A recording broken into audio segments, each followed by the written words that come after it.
Well, good morning, everybody. How's everybody doing today? I hope well on this beautiful rainy Monday. I just want to welcome everybody to the Matrix Basics class on how to add and modify a listing in the MLS. So a real quick introduction. And by the way, I hope everybody can hear me today. Good. All right, so real quickly, my name is Anthony. I work with Rancho Southeast Association of Realtors. And I've been working with the association since November of 2002, so a little over 17 years. I actually started off in the MLS department, so um, I know guaranteed I'll speak to all of it, everybody that's attending today regarding rules, regulations, violations, all that fun stuff. What I'm also involved with is our outreach program. Our outreach program is designed to give you training on all your tools and products. Now, I know usually a class like this or a majority of our classes are usually taught in-house, but because of today's situation being ordered to stay at home by the governor, we're giving you a webinar today. And our outreach program is designed to give you training on all your tools and products, whether it's in-house or out in the field, or webinars or uh, face-to-face classes. So not only do I train on MLS, which is our big topic today, how to create searches, add and modify listings, which is our huge topic, and all those fun things. But I also train on zip forms, which I do believe on April 17th, we have zip forms webinars going on that day. Uh, from basics to putting together your transactions, all the tools and bells and whistles to digital assigning contracts to all the advanced tools. And of course, I love training on technology. Now, later today, we are going over a product called RPR, Realtor Property Resource to Creating CMAs, which is a great tool for you, offered to you by NAR. But so hopefully I'll get to see you during that class. So what we're going to go over today, again, is how to add and modify a listing. This is a great class for beginners, but also another great class for those of you who are seasoned agents to be able to add and modify your listings very quickly and easily in the MLS. Now, I will say that our webinar today is being recorded, so all the attendees will get a copy of today's recording, along with the recording will be uploaded to our YouTube channel. So if you go to youtube.com and look up Rancho Southeast Association, you should see our YouTube channel, and there you will see our recorded videos. So you can watch our videos as many times as you want, fast forward them, pause them, rewind them, things like that to be able to learn your tools. Okay. Are there any questions before we get started? None? Okay, very easily. All right, so the first thing that we're going to do is we're going to log into the MLS. We're just going to go to crmls.org. We're going to go to the Matrix Paragon, and now we're going to log in with our user ID and password.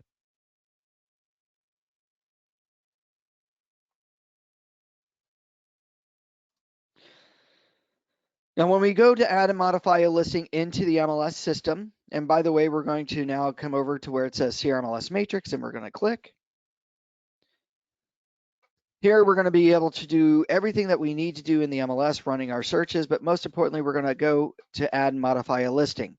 Now, per the MLS rules and regulations that have just been recently updated, this rule has recently changed this year based on NAR rules called mandatory submission or compliance. And what this rule now states is that now once you get a signed listing agreement, that you have 1 day to input that listing into the MLS. Prior to this year, it used to be 2 business days to input your listing into the MLS once you get a signed listing agreement, but now the new rule states that you have 1 day to input that listing in. So now once we get a signed listing agreement, very simply, we're going to go over on the green tabs here at the very top. We're going to click on Add Edit. From here, when we go to Add Edit, we're going to go over here towards the left-hand side where it says Listings, and we're going to click on Add New. When we click on Add New, we now pick the appropriate property type to input our listing. Now, the property type is all based around our listing agreement. Now, one really nice thing about our MLS system is that we can have a listing agreement for each property type pertaining to our property, which means that we can now input our listing under each property type based on the listing agreement. So some of you may have a residential income and a residential lease listing for your client or seller based on their needs.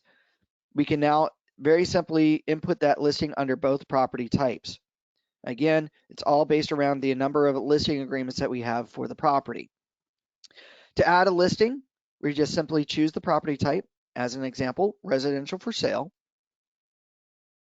From here, we're defaulted to fill in the tax information first. Now, what's nice about this is that now we just simply pick the county of the property. So in this case, maybe we're going to go down to Orange County or maybe LA County.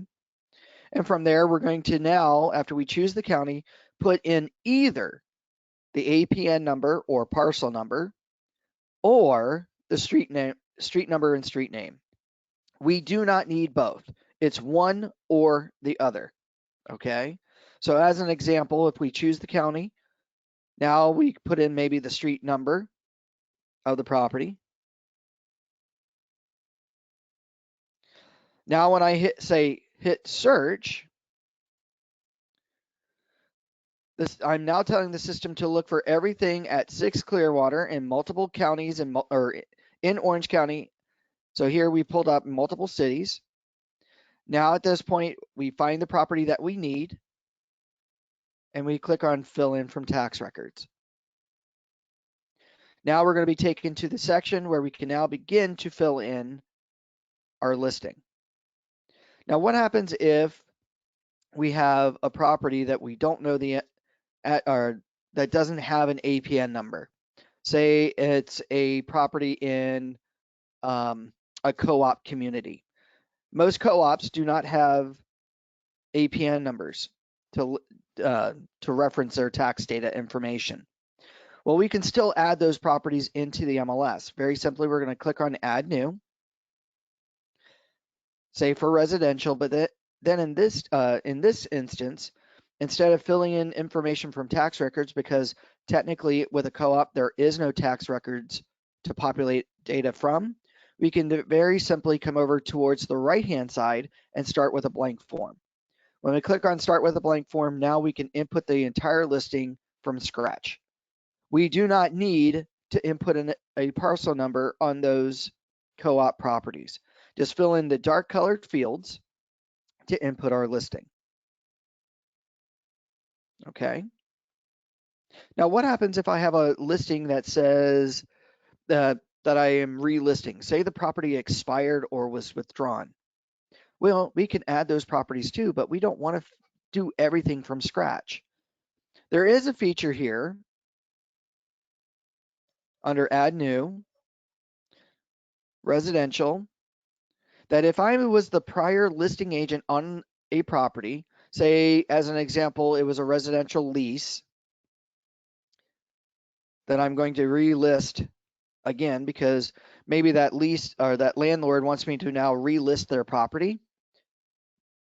What I can now do is come under, say, residential lease, and instead of filling in from the tax records or filling in from everything from scratch, what I can now do, because I was a prior listing agent, copy my old listing.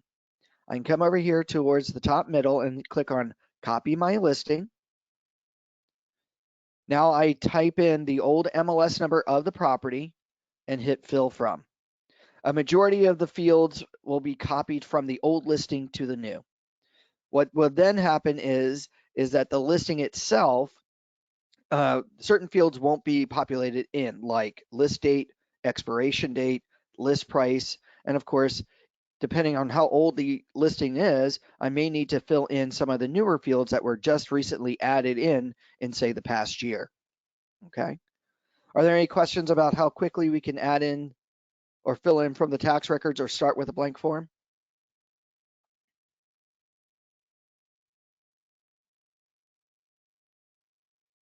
Welcome everybody that just tuned in, by the way.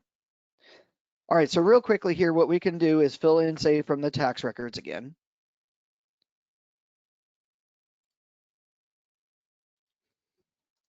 So here we're going to fill in from tax, 6, Clearwater. We're going to run a search. Now I'm going to pick up that property that I just have my listing agreement under. And we're going to fill in from the tax. Now, from here, we're going to fill in all the dark colored fields. Okay? These dark colored fields are mandatory fields.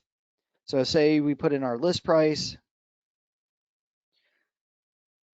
We have the county selected based on the tax records. We put in the city, the MLS area of the city, and of course the subdivision. Here we've got most of the property address filled in, street number, street name, state, zip code. Here we can fill in the directions, 405 north to exit 45 of Clearwater, so on and so forth. From here, we're going to fill in all the dark colored fields. Now, when we get down to the bottom of the very first tab, in this case, the basic description, you'll notice that you have several other tabs. Now, before we jump over to one tab to the next, the one thing that I always recommend to agents is save your work. Click on Save as Incomplete. What this will do is now save your current work, give you a MLS number ready to be posted to the MLS.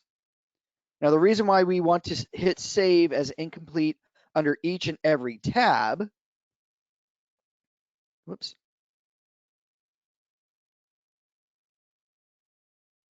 sorry.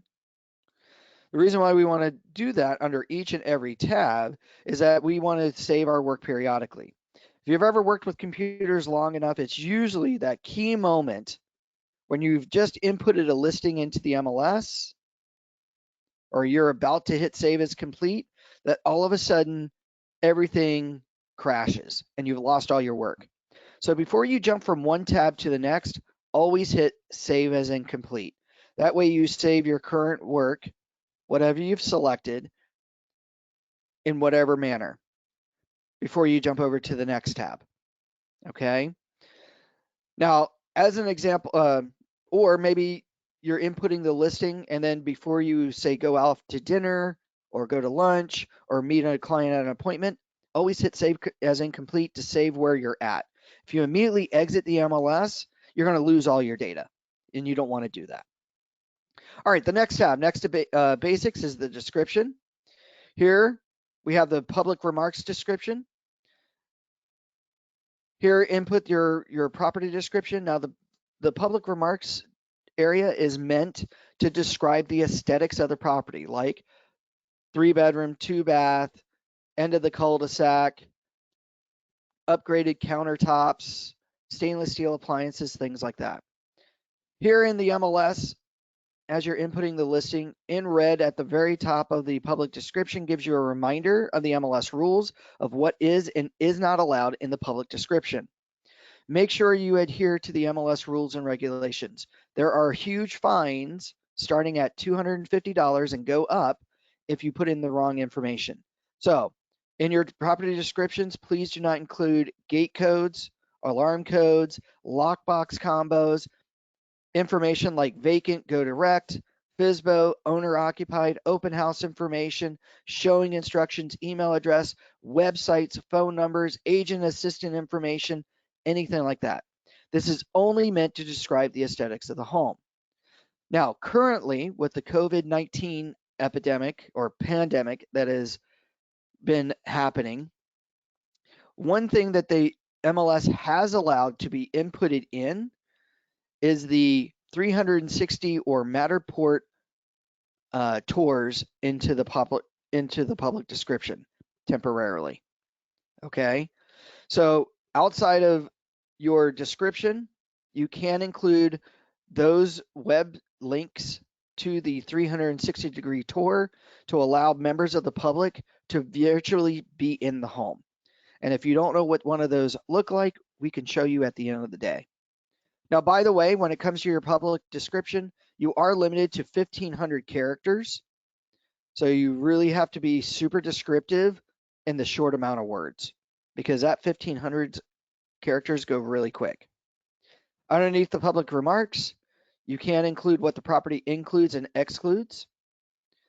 Underneath this, you can include your virtual tour, your unbranded virtual tours, and you're allowed up to 2 of them. These virtual tours have to be compliant with the MLS rules and regulations, like no signs, no pictures of people, no property information, or I'm sorry, no showing instructions, no websites, no email addresses, anything like that. So they have to comply with MLS Rules 11.5. Down below, your syndication remarks. This is what goes out to most of the public websites outside of Zillow and Trulia. So websites like Realtor.com, HomesandLand.com, OC Register, LA Times. Here in this section, you can include your information, like your phone number, your email address, and your web address, but you cannot include information like lockbox information showing instructions, okay? So your syndication remarks clearly states what is and is not allowed, okay? And of course, you have the ability to include your branded virtual tour. So information or the virtual tours or video tours that have you in the picture or your marketing, you are allowed as well to go to those public websites. So you can include that in the syndicated virtual tour or video tour link here. The next tab is your features tab. Your features tab are all the features in the home. Just simply go down your list and select the necessary features. And again, like with the basics information, all the dark colored fields are required. The next tab is your land and terms. Basically, some basic information about the property, include any special assessments or MLS Rules information. If you do not know if the property has special assessments or MLS Rules, what I would suggest is look at the property tax records, because it will display all the special assessments that the property is currently has. You can also include include the HOA fees. Now you'll notice here that the property doesn't have the HOA fees highlighted. This will change if you mark that the property is not a single family.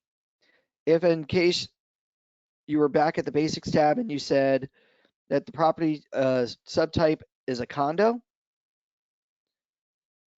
then when we go to the lands and terms, the HOA fee information will be automatically included. You would have to give some sort of dollar amount, especially if you include or indicate that the property is a condo subtype, okay? And of course, what also is a big indicator is the, where is it? If there's a common interest. And the structure is, no, source of, no. So here, as long as you've marked common interest and property subtype as condo, then your land terms section would now need to include the HOA fees. Here you can include HOA fee number 1 and number 2. If there's a third or a fourth, then you want to include that in your private remarks section. Okay. The next tab is your Office MLS tab. This is the last tab you need to input in to fill in your information about the home. Here you're going to put in your buying agent compensation. Maybe you're offering a flat dollar amount, or maybe you're putting in a percentage. Per our MLS rules and regulations, if you're inputting a listing into the MLS, the listing agent must offer some sort of compensation, okay? I've seen comps as small as 1 cent. You are not regulated, or commissions cannot be regulated. That would be considered antitrust. This is the bare minimum that the listing agent will offer on a home to the buying agent. So it's really important to make sure that that is filled in. The dual variable rate compensation. This is all based around the listing agent's listing agreement. If in the listing agreement between seller and listing agent, that if the listing agent gets a different rate of compensation if they bring in a buyer, then the dual variable rate compensation section should be marked yes.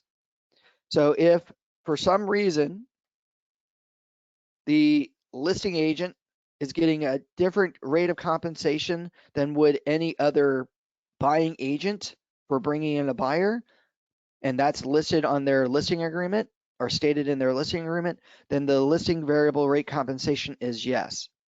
If the listing agent is getting paid the same amount as any other agent outside of them, then the answer will be no. I hope that makes sense. Does anybody have any questions so far on this?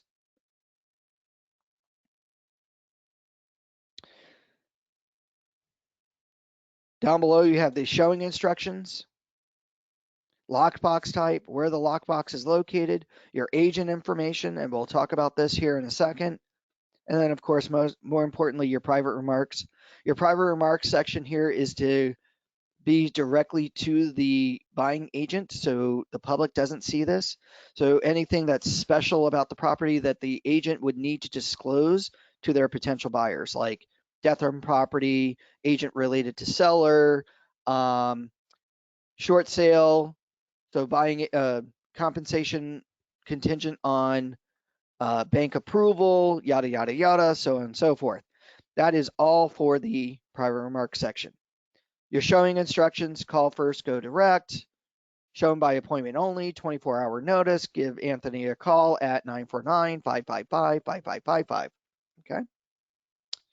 So now, at this point, once we've at least inputted the 1, 2, 3, 4, 5 tabs of information, and we're ready to post this listing onto the MLS, we now hit submit listing.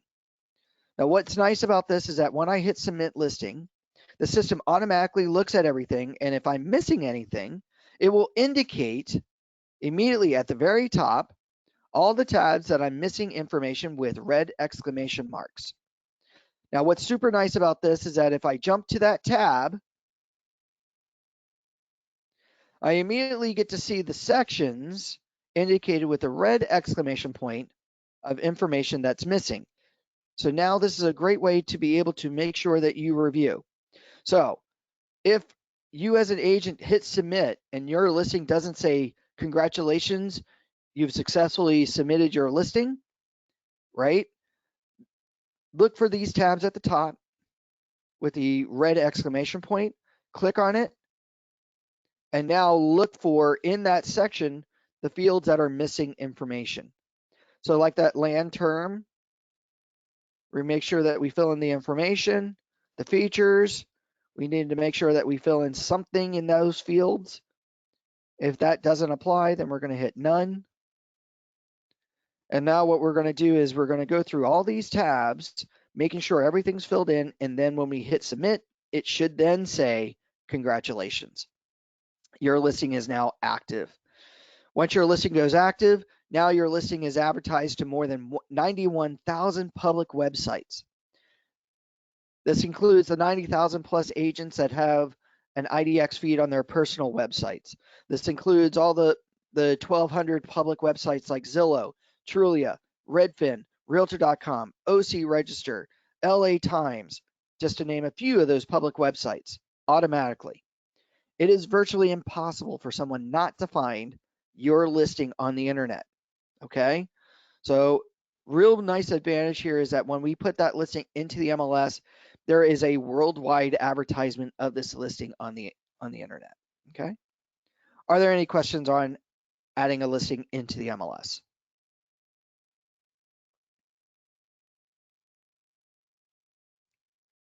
No questions? Okay. All right, so now we need to modify a listing. Maybe we need to add those photos. Maybe we need to change the status. Well, this is all going to be back under add edit. But now, instead of clicking on add a new listing, We're going to come down below under Quick Modify, and from here, we'll have our name typically, and then we'll have a box underneath of our name. And when we click on that box, we have a list of all of our active, available, or inactive, incomplete listings that we can now quickly modify at a glance. In this case, I've got one active property at 123 Daffy Duck Lane. I now need to modify it. So now we need to change something, maybe a list price, maybe the status, maybe adding or taking out photos, things like that. So here, what I'm going to do is simply click on that choice, and now I'm going to say edit. From here, I'm now given my several different choices to choose from.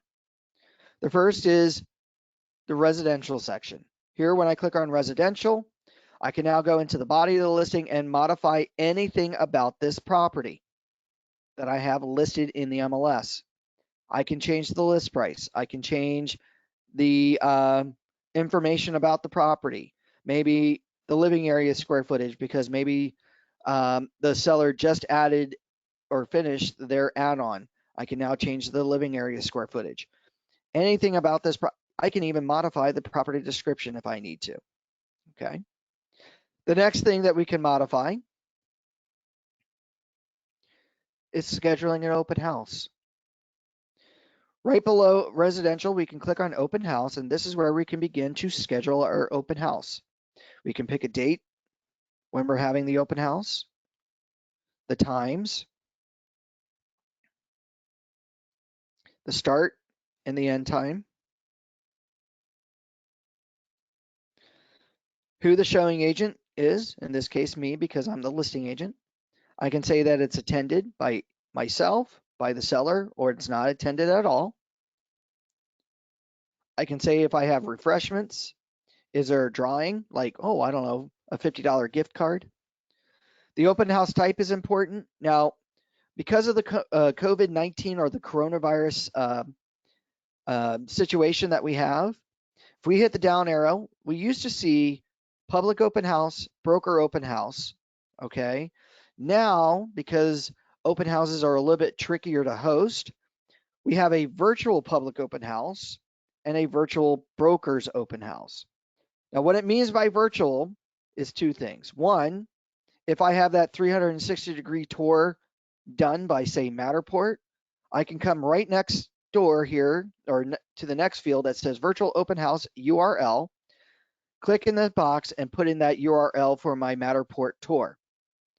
Or even better yet, I could host my virtual open house, either public or brokers, for my Facebook Live. So what I could do is down below under the comments, hosting a Facebook Live virtual tour, which now I will schedule the event, like me on Facebook, and then give my Facebook business page name. Now I can go into my Facebook business page, schedule a live event for people to want to reserve a spot, and then the day of this tour, I'm going to have a live Facebook Live from my phone. And now I'm going to be at the house. I'm going to walk through the house talking about all the features as if I were sitting down in front of a potential buyer at the house. Okay. Once I submit this information and I hit submit listing, this now puts that property on a open house. Just like so. I can schedule as many open houses as I want. One for my brokers, one for the public, or put in all my future dates. As many as I want. Okay. This will indicate it on all the public websites, especially if it's a virtual public open house. So it'll put it on the open house section on Zillow, Trulia, Realtor.com, so on and so forth. Okay. The next thing that you may want to edit about your property, and we'll go back here,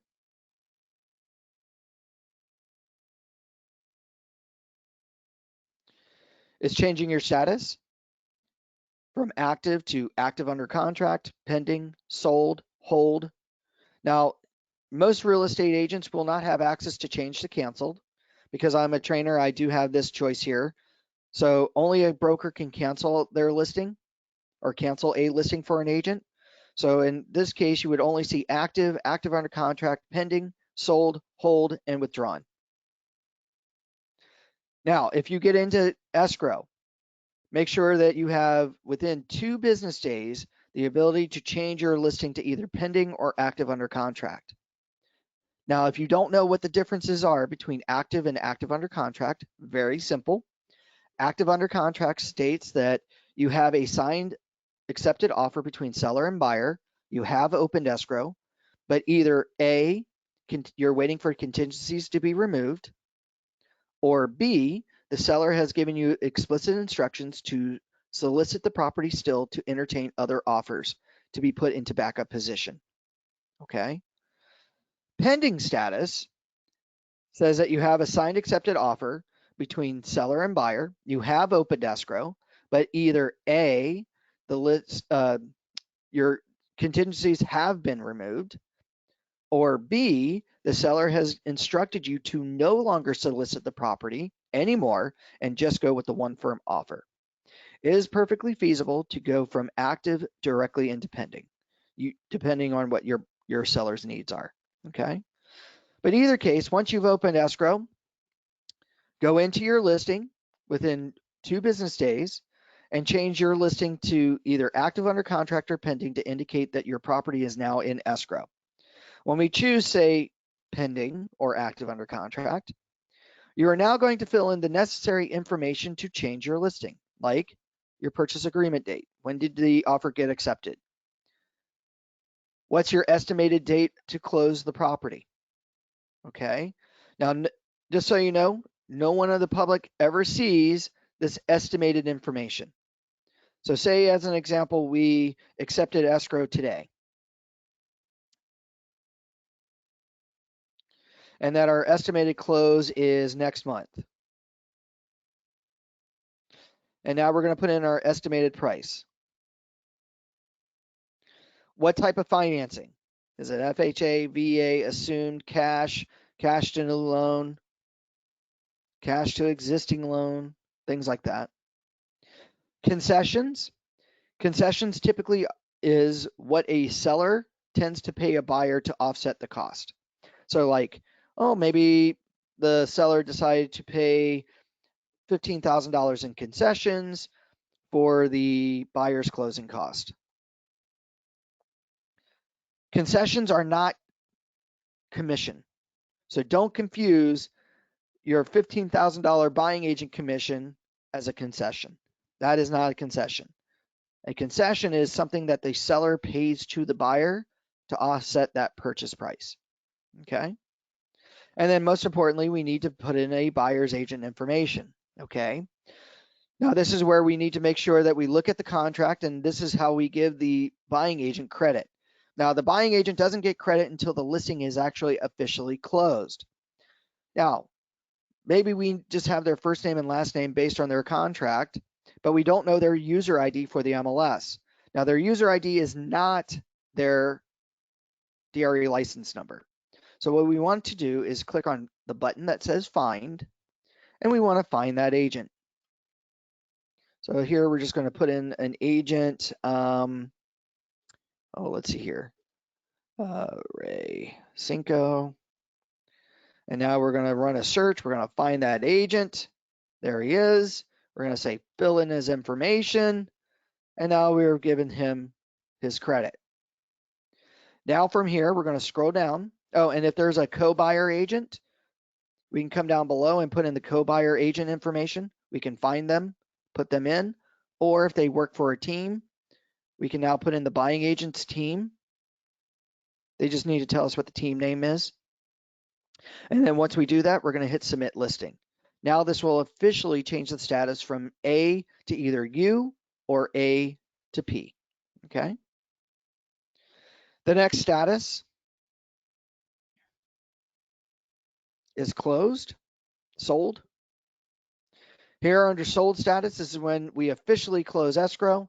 We're going to go in here and make sure that we put in all the correct closing information. This will get displayed to the public. Okay. So most of this information, if your property was put into pending, or active under contract will be automatically filled in. What you need to make sure that you do is put in the correct dates. So with pending or active under contract, we have that estimated close. Maybe right now you do an elongated 45-day period, just in case for whatever reason there might be a delay. But what happens if the property closed in 30 days? Then we're going to put in the correct close date. So we can always close early. We can't just close late. Okay. And of course, the price. Maybe when we had put in that $700,000 as the estimated, then when all was said and done, they want to finalize the closing at 720, right? We'll put in that correct number. And then maybe if we had to, maybe it fell out of escrow with one agent and then we got immediately into escrow with a different agent. We just need to change that information if we have to. Anything that you've modified about your sold, always hit submit. Okay. And like with changing your listing to active under contract or pending, you've got within 2 business days to make sure that you put your listing to close status. CRMLS will send you a reminder, or at least 4 different reminders while your listing is in active under contract or pending about your projected COE. The system will automatically send you a notification 14 days prior to close of escrow. Then it will send you a second notification 7 days prior to your close of escrow. Then it will send you a third notice 3 days prior to close of escrow. And then it will send you a fourth notification the day of close of escrow, all based around those estimated dates. So you're given 4 different chances to either elongate your escrow period or make sure that you change your listing to closed. I don't know of any real estate agent that doesn't monitor their escrows. If you're not monitoring your escrow, then that means that you're super busy with so many escrows, you just don't know what's going on. But honestly, I don't know of any agent that doesn't monitor when they're going to get paid on a property. So make sure that you always follow up in the MLS with your proper dates, okay? All right, next thing that we're going to do is we're going to manage our photos or add photos. Per our MLS rules and regulations, you have 2 calendar days to input at least 1 photo on a property, okay?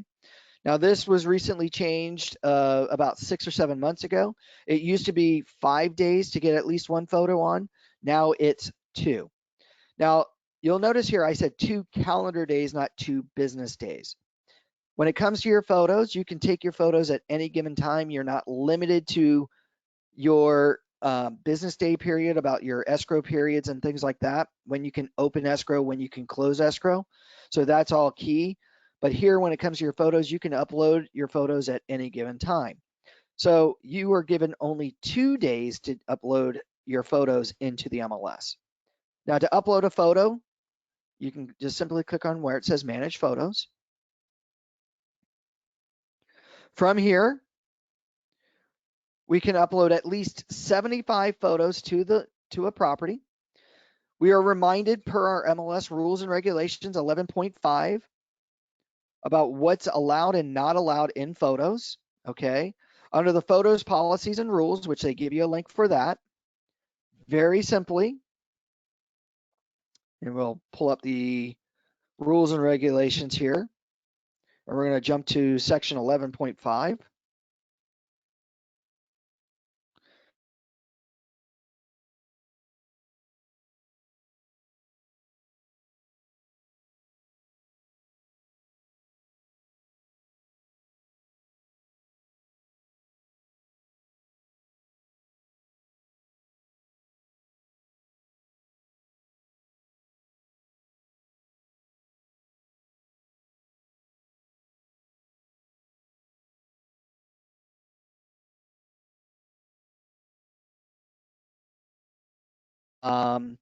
Make sure it's a true representation of the property, okay? If you're going to virtually stage the home with software whereby you're changing wall colors or adding in furniture, things like that, you got to indicate on that photo that the property or that photo has been augmented or virtually augmented, okay? Because the fines associated with these photos are hefty, especially copyright. If you're using another agent's photo or a photo, say, from someone else's website, most importantly, do not use the Google Street Views or the Google Satellite Views. Those fines start at $2,500 from the MLS up to $150,000 for federal prosecution. Okay. And funny enough, Google is suing real estate agents right now for copywriting or using copyrighted material in their listings, meaning the Google satellite views and the Google Street Views of their photos. So don't do that. Don't use those photos if you can. But very easy, what we can now do is upload up to 75 photos. The photos, and I know they give their dimensions here, 1024 by 768. I would say your photo size should be no larger than 6 megabytes. So basically your small to medium sized photos that you should get your photographer to email you. But very easy, what we're going to do is we're going to upload a photo. Now, if I've been emailed the photos from my photographer, make sure that you download the photos from your photographer onto your computer. Maybe put them into a folder for your listing. And now what we're going to do in the MLS is go under Manage Photos. Now we're going to browse our computer for those photos. And let's go to my desktop. And we're going to go to my photos for my property. And now I'm going to select my photos. Now I can select one photo at a time. Okay, where I can select one photo, hit open, and now it uploads it. But what happens if I have 75 photos?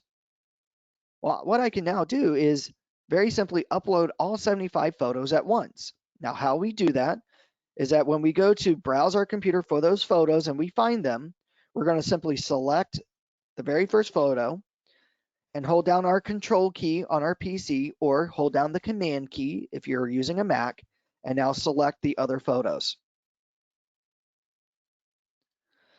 Just like so. Oops. So let's do that again. Select the first photo, hold down your control key or command key, and select the other photos. Just like so. Now when I hit open, the system now automatically uploads all those extra photos. Now we have several things that we can do here. One, we can switch the order. How we switch the order? Simply hover over top of the photo that you want to move. So that way you come over and see that four-way arrow. So come over to where it says slot 4, click and hold, and now we can drag it and move it just like so. So again, select or click and hold, drag it and place it where it needs to go. Okay. Another thing that we can do is simply click on the photo, and under here on this photo, we can do some minor correction like rotate it. So if the picture uploaded sideways, we can now immediately turn it right side up and we can hit save. But before we do that, we can also enter in a very nice brief description of the photo. So click on where it says enter description and type in the description. Now, just like your public description, you are not allowed to put in websites, email addresses, phone numbers, agent information, anything like that. So please don't say, for more photos, go to this website. Okay, don't do that. You'll get into trouble. And then hit save. Now, periodically, you might want to replace your front photo. Your front photo does not have to be the outside of the home. It can be whatever photo you want. Now, how we replace the front photo or the main photo on the listing, very simply, move the photo to slot number 2, just like so. And now what I'm going to do is come over to where it says primary slot, click and hold, and move it. Now number 2 will become automatically number 1. So whatever you want as number 1, put up to the number 2 slot and then grab number 1 and move it. And then number 2 will automatically be number 1. Does that make sense? So again, grab it, primary, move it, and now number 2 immediately becomes number 1. If I were to grab the primary slot and say we want to move it to number 7, you'll notice that it did not do anything, right? It immediately, again, pushed over to number 2. So again, if I were to move this down below, it again uploads number 2. So whatever you want as number 2, or I'm sorry, whatever you want as number 1, move it to the second slot. So that way, when you move the next picture over or out of that primary, number 2 immediately becomes the primary. Okay. Once you've uploaded these photos, and by the way, down below here, you have the image upload certification.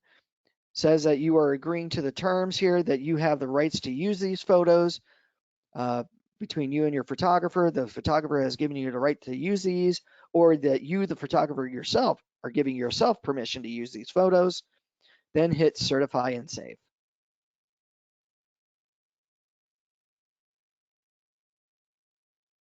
Now we've just got our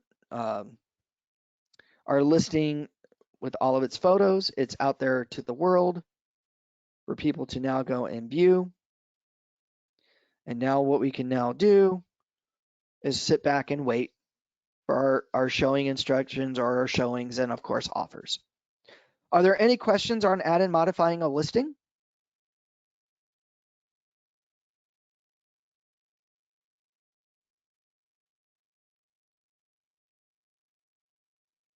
Any questions at all regarding anything that I showed you today?